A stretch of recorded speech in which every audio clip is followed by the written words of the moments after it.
I wonder if we could start by talking about Iran and the threat that it's made to Israel following the killing of a senior commander by the Israelis.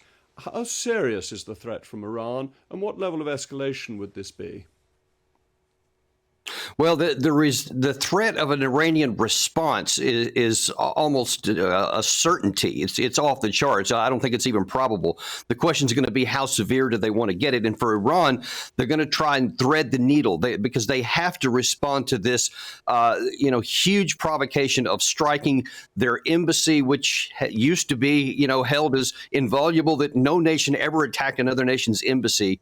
And so they can't let this go unresponded to, but they also can't go so strong as to invite a larger attack back, either from either from Israel or from the United States, and especially for both.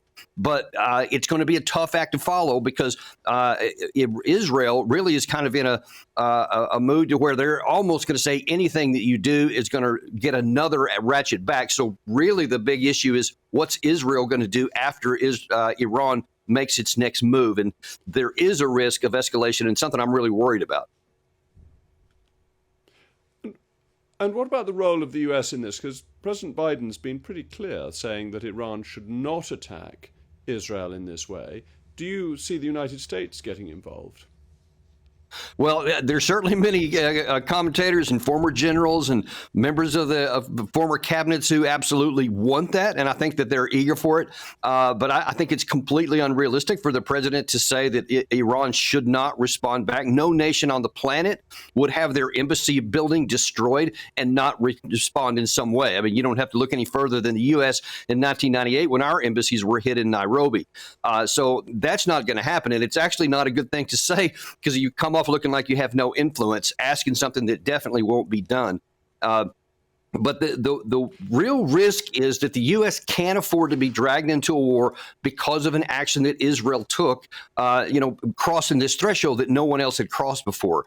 And that's where President Biden has to be very careful to keep American interest first and foremost, and not just reflexively join in with something that Israel may do, which is maybe in their national interest.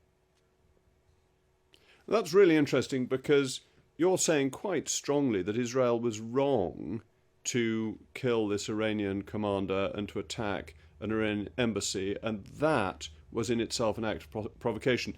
Do you feel that was justified by the attacks by Hamas in October? Well, I mean, it is point blank an act of war, period. Attacking any nation's embassy, because that is their sovereign soil. Every embassy around the world from every nation is that. It's regarded as their soil. So it is in itself an act of war. And look, we also have to be honest about this.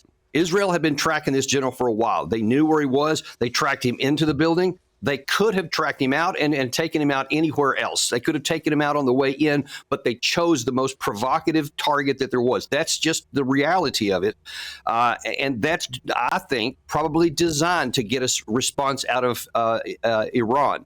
So we're going to have to see what Israel chooses to do in response to that, and then what the U.S. does. But I think it's important that we not get drawn into a war because of an initial provocation that was frankly started by Israel. I absolutely get that, but there are these proxy wars going on, of which this is one, and Israel, to an extent, is the proxy for the West. Hamas has been the proxy for Iran and other associated forces. Is this just it coming together as the reality of a conflict that has been fought by proxies? Well, without question, you're correct. That's exactly what has been going on. But to kind of underscore my point, there have been 18 assassinations by Israel of senior Iranian figures prior to this one, and there had been very low level of responses. And that's why I say when they upped the ante and hit the embassy, I think it was for a reason. They definitely chose to do that.